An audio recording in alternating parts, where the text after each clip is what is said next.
আসসালামু আলাইকুম প্রিয় দর্শক, কেমন আছেন আপনারা? আলহামদুলিল্লাহ আমি ভালো আছি। আশা করি আপনারাও ভালো আছেন। আজ আমি আপনাদের সাথে আলোচনা করব ঈসা আলাইহি ওয়াসাল্লামকে নিয়ে। সবার মনে একটা ভ্রান্ত ধারণা সৃষ্টি হয়ে আছে ঈসা আলাইহি ওয়াসাল্লামকে নিয়ে। সবাই আজ সত্য মিথ্যাকে বিভেদ করার চেষ্টা করছে। এটাও কি সম্ভব পিতা ছাড়া জন্ম? হ্যাঁ, আজ আমি আপনাদের সেই সত্য মিথ্যার ঘটনার সম্পূর্ণ জানাতে চলেছি। আশা করি মনোযোগ সহকারে সম্পূর্ণ ভিডিওটি শুনবেন এবং ঈসা আলাইহি ওয়াসাল্লামের সম্পর্কে সম্পূর্ণ ধারণা অর্জন করবেন। হযরত ঈসা আলাইহি ওয়াসাল্লাম ইসলামের একজন অন্যতম প্রধান নবী ও রাসূল। পবিত্র কুরআনে তার সম্পর্কে বিস্তারিত বর্ণনা রয়েছে। এবার ভাবুন, যার সম্পর্কে কুরআনের সম্পূর্ণভাবে আলোচনা করা আছে সে কখনোই মিথ্যা হতে পারে না। আপনাদের কৌতূহল অনুযায়ী তার জীবনের বিভিন্ন পর্যায়ে আজ তুলে ধরব ইনশাআল্লাহ। চলুন জেনে নেই তার অলৌকিক জন্ম সম্পর্কে। মারিয়াম আলাইহি ওয়াসাল্লাম যখন অবিবাহিত ছিলেন তখন আল্লাহর নির্দেশে জিবরাইল আলাইহি ওয়াসাল্লাম তার কাছে এসে সন্তান লাভের সুসংবাদ দিয়েছিলেন। কোনো পুরুষের স্পর্শ ছাড়াই আল্লাহর কুন মানে হও শব্দের মাধ্যমেই হযরত ঈসা আলাইহিস সালামের জন্ম হয়েছিলেন। মারিয়াম আলাইহিস সালাম যখন লোক লজ্জার ভয়ে চিন্তিত ছিলেন তখন আল্লাহর নির্দেশে একটি খেজুর গাছের নিচে তার জন্ম হয়। মারিয়াম আলাইহিসসালাম যখন গর্ভবতী হন তখন তিনি এক চরম পরীক্ষার সম্মুখীন হয়েছিলেন। মারিয়াম আলাইহিসসালাম ছিলেন অত্যন্ত ইবাদতগুজার এবং একটি সম্ভ্রান্ত পরিবারের সন্তান। কিন্তু যখন তিনি গর্ভবতী অবস্থায় লোকালয়ে ফিরলেন তখন সমাজের মানুষ সরাসরি তার চরিত্রের উপর অপবাদ দিতে শুরু করলো। তারা মনে করেছিল তিনি বিয়ে ছাড়াই কোনো পুরুষের সাথে লিপ্ত হয়েছিলেন, নাউজুবিল্লাহ। পবিত্র কুরআনে তাদের সেই উক্তিটি উল্লেখ আছে, হে মারিয়াম, তুমি তো এক অঘটন ঘটিয়ে বসেছ। সূরা মারিয়ামের ২৭ নম্বর আয়াতে বলা হয়েছে এই কথাটি। লোকেরা শুধু মারিয়াম আলাইসাল্লামকেই নয় বরং তার বাবা মাকেও অপমান করে মিথ্যা বলেছিল।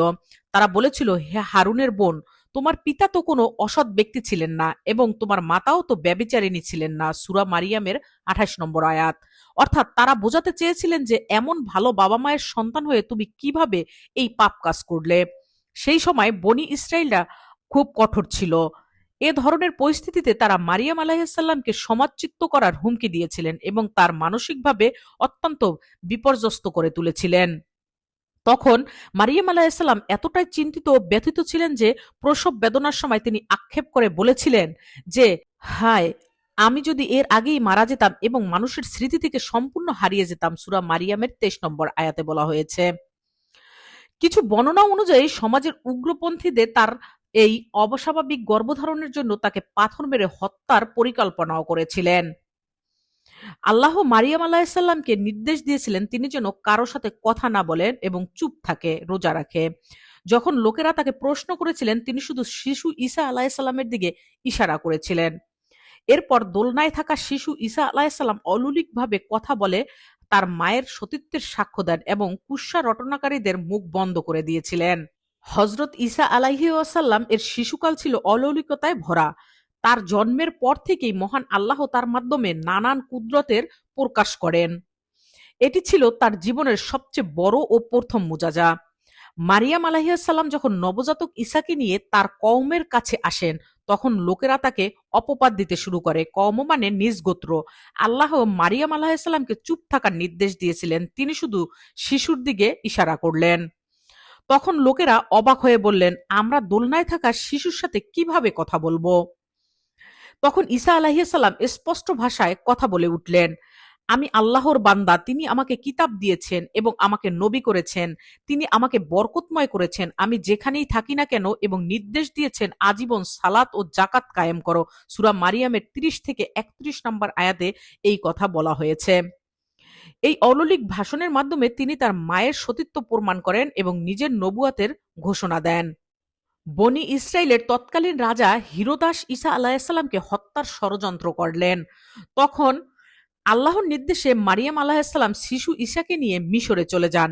সেখানে তারা বেশ কয়েক বছর অবস্থান করেছিলেন। ছোটবেলা থেকেই তিনি ছিলেন অত্যন্ত শান্ত ও জ্ঞানদীপ্ত। সাধারণ শিশুরা যখন খেলাধুলায় মগ্ন থাকত তিনি তখন আল্লাহ ও দ্বীনের গভীর বিষয়ে চিন্তা ভাবনা করতেন। মারিয়াম আলাইসাল্লাম যখন শিশু ঈসাকে কোলে নিয়ে নিজ সম্প্রদায়ের কাছে ফিরে আসেন তখন লোকজন তাকে অসতী বলে অপবাদ দিতে শুরু করে। শৈশব থেকেই আল্লাহ তাকে বিশেষ কিছু ক্ষমতা দান করেছিলেন, যা কুরআনের ইঙ্গিত করা হয়েছে। তিনি মাটি দিয়ে পাখির অবয়ব তৈরি করতেন এবং আল্লাহর নির্দেশে তাতে ফু দিলে তা জীবন্ত পাখিতে পরিণত হতো। এবং তিনি তার খেলার সাথীরা বাড়িতে কি খাবার খেয়েছে বা কি লুকিয়ে রেখেছে তা বলে দিতে পারতেন। মাত্র ১২ বছর বয়সে তিনি ইবাদতখানায় ধর্মীয় পণ্ডিতদের সাথে গভীর তর্কে লিপ্ত হতেন এবং তার অগাধ জ্ঞান দেখে বড় বড় আলেমরাও অবাক হয়ে যেতেন। শৈশব থেকেই ঈসা আলাইহিসসালাম অত্যন্ত দয়ালু, বিনয়ী এবং সত্যবাদী ছিলেন। তিনি তার মায়ের প্রতি ছিলেন অত্যন্ত অনুগত ও সদয়। তার শৈশবকাল থেকেই তিনি তাওহীদের বাণী বা এক আল্লাহর ইবাদতের শিক্ষা দিয়ে বড় হয়েছেন। ঈসা আলাইহিসসালাম এর শিশুকালের এই ঘটনাগুলো প্রমাণ করে যে তিনি জন্ম লগ্ন থেকেই আল্লাহর এক বিশেষ নিদর্শন হিসেবে প্রেরিত হয়েছিলেন। ঈসা আলাইহিসসালাম যখন যৌবনে পদার্পণ করেন, সাধারণত ৩০ বছর বয়সে, তখন আল্লাহ তাকে নবুয়াত দান করেন এবং ইনজিল কিতাব তার উপরে নাজিল করেন। তিনি বনি ইসরাইলকে এক আল্লাহর ইবাদত করার জন্য, কুসংস্কার ত্যাগ করার জন্য আহ্বান জানান। কিন্তু তারা যৌবনকাল ছিল অত্যন্ত সাদামাটা। তিনি ঘরবাড়ি তৈরি করেননি, বরং ঘুরে ঘুরে দিন প্রচার করতেন। তার কিছু বিশেষ অলৌকিক ক্ষমতা ছিল, যেমন তিনি অন্ধত্বক ও কুষ্ঠরোগীদের সুস্থ করে দিতেন, আল্লাহর নির্দেশে মৃত্যু মানুষকে জীবিত করতেন।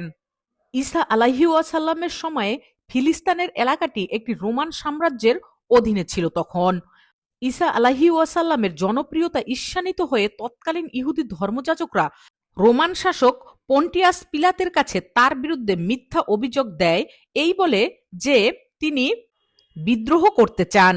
সেই শাসক সৈন্যরা তাকে গ্রেপ্তার করার চেষ্টা করেছিল, কোনো যুদ্ধ হয়নি। এরপরে মহান আল্লাহ তাকে ইনজিল কিতাব দান করেন, যা তাওরাতের মূল শিক্ষাগুলোকে সমর্থন করতে থাকে এবং বনি ইসরায়েলের জন্য হারাম হওয়া কিছু বিষয়কে হালাল করে সহজ করে দিয়েছিলেন। আল্লাহর হুকুমে তিনি মৃত ব্যক্তিকে পুনরায় জীবন দান করতে পারতেন। তার অনুসারীদের অনুরোধে আল্লাহ আকাশ থেকে খাবারের থালা ও দস্তরখানা নাজিল করেছিলেন। একদল একনিষ্ঠ অনুসারী তার দাওয়াত কবুল করেন এবং ধর্ম প্রচারে সাহায্য করেন তাকে।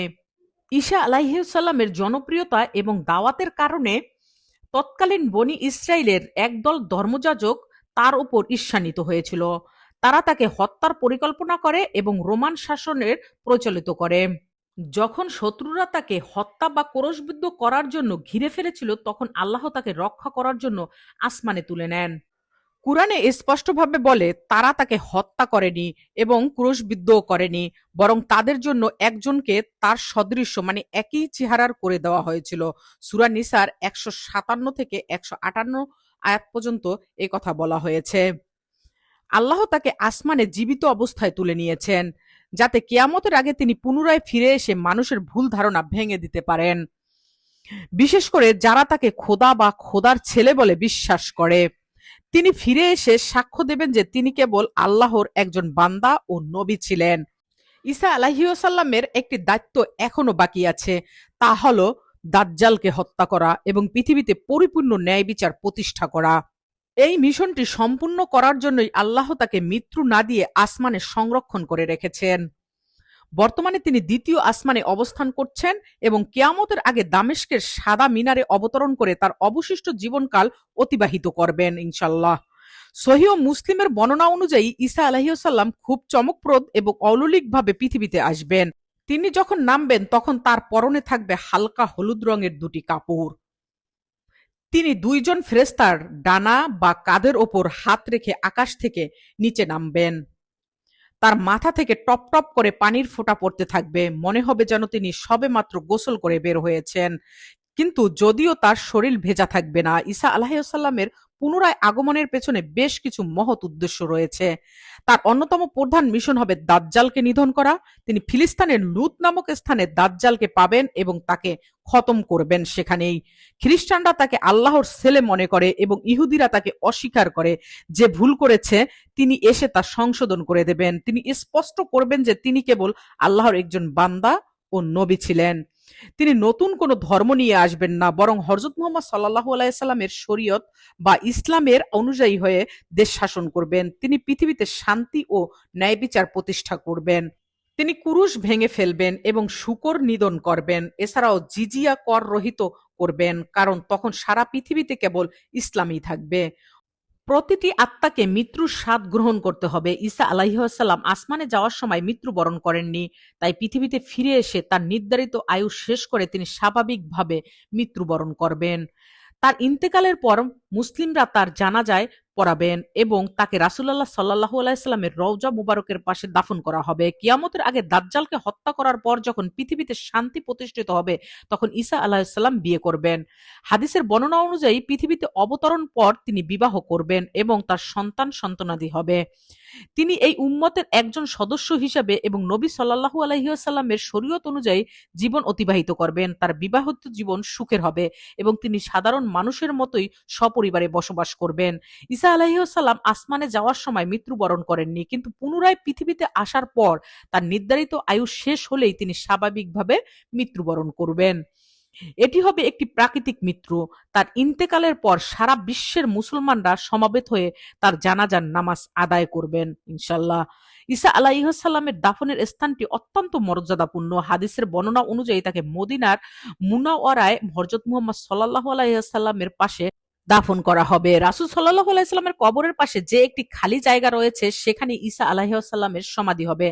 মূল কথা, ঈসা আলাইহিসসালামের দ্বিতীয় আগমন হবে বিজয়ী হিসেবে। তিনি বিবাহ করবেন, পরিবার নিয়ে বসবাস করবেন এবং অবশেষে স্বাভাবিকভাবে মৃত্যুবরণ করবে। শ্রেষ্ঠ নবীর পাশে তাকে চিরনিদ্রায় শায়িত করা হবে।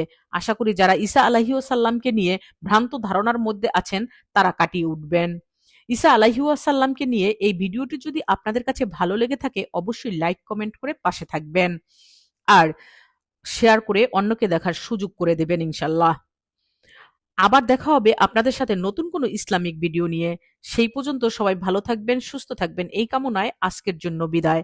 আর হ্যাঁ, এতক্ষণ পর্যন্ত আমার সাথে থেকে সম্পূর্ণ ভিডিওটি উপভোগ করার জন্য আপনাদের সবাইকে অসংখ্য ধন্যবাদ। ভালো থাকবেন।